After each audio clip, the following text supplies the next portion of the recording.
Olá, pessoal do sétimo ano.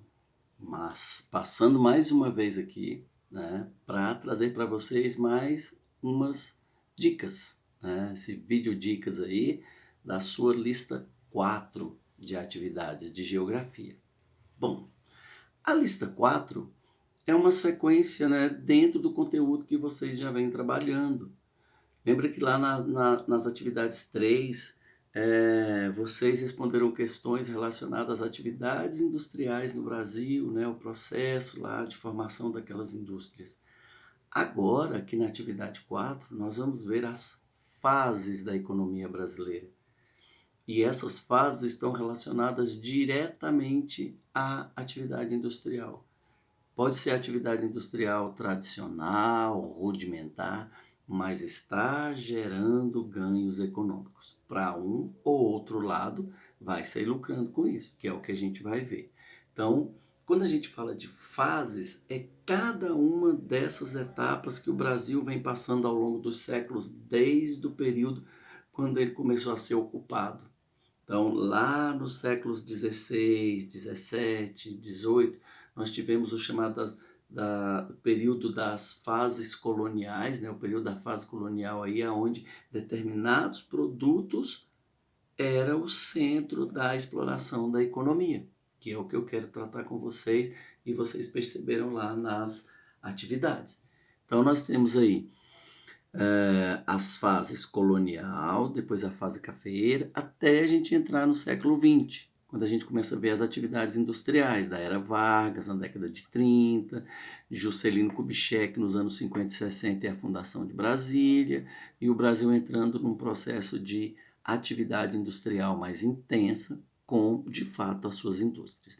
Então vamos primeiro ver lá no período colonial, como eram as atividades econômicas e como elas eram exploradas. Então, primeiro, nós tivemos lá, inicialmente aqui no Brasil, né, a atividade açucareira. Os grandes engenhos, né, que exploravam a mão de obra escrava negra, e era uma atividade onde prevalecia o latifúndio. O que é o latifúndio? Eu já comentei com vocês, e vocês já devem ter visto também em outras aulas, né?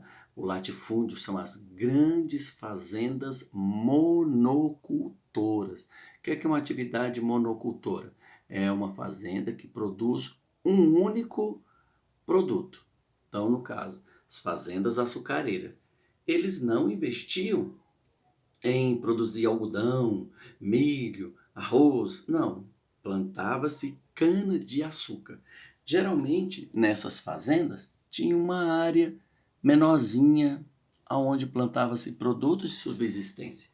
Ali plantava-se a mandioca, o feijão, o arroz, que era para abastecer a fazenda, porque o objetivo da fazenda eram os canaviais. Era produzir a cana, trazer para os engenhos, fazer a transformação para mandar para a Europa.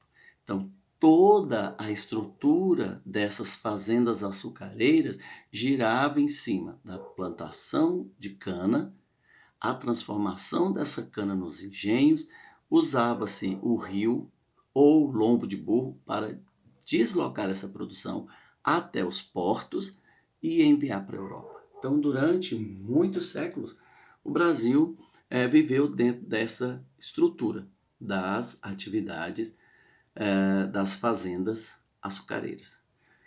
Quando a produção de cana-de-açúcar começa a entrar em crise, em declínio, porque outros países europeus, além de Portugal, começaram a também produzir o açúcar, a coroa portuguesa teve que procurar um outro ganho, uma outra forma de renda. Foi quando descobriu-se então a mineração na região das Minas Gerais, que favorecia, ao contrário da açucareira, que concentrava tudo nas fazendas, era um período onde a atividade rural é que conduzia a economia. Do lado de cá, quando começa o desenvolvimento das atividades mineradoras, eles começam então um processo de urbanização, ou seja, as vilas, as aldeias começam a crescer, porque é necessário que esse ouro e essas pedras que saíam lá das minas fossem para as cidades para serem comercializados, para serem enviados para a Europa. Então começa um processo ali já de urbanização, o surgimento de vilas, de aldeias, e há uma expansão do mercado interno. Antes tudo era produzido aqui na fazenda, agora vai começar a ser produzido na cidade. Vão surgir outras profissões que naquele período era importante: o alfaiate, o sapateiro, o celeiro, o dono do armazém, e as sociedades começam então a passar por um processo de crescimento e desenvolvimento. Nós chegaremos então, depois desses dois períodos, ao chamado período cafeeiro aqui no Brasil, que já é no século XIX. O período cafeeiro, ela coincide então quando há uma expansão do mercado europeu. O que vai acontecer? Lá começa uma intensa atividade industrial.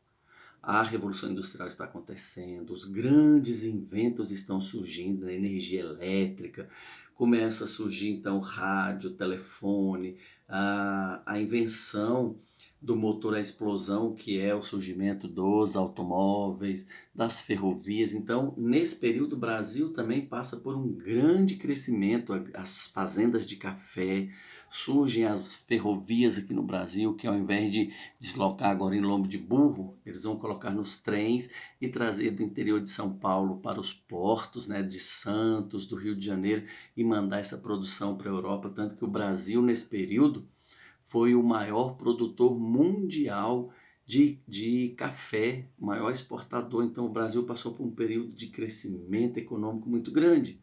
Então é o auge, desse período, quando surge as atividades cafeeiras, e o mundo também passando por grandes mudanças, o surgimento a invenção do avião, do automóvel e de outros produtos que veio mudar, as características da sociedade. Então, esse é o início. Depois nós vamos continuar vendo outras questões. Mas para responder a sua lista 4, essas dicas aqui são valiosas. Peguem, retornem à lista que você vai conseguir responder todas. Beleza? Então é só até aqui. Fiquem com Deus. Um abraço. Até qualquer hora, pessoal.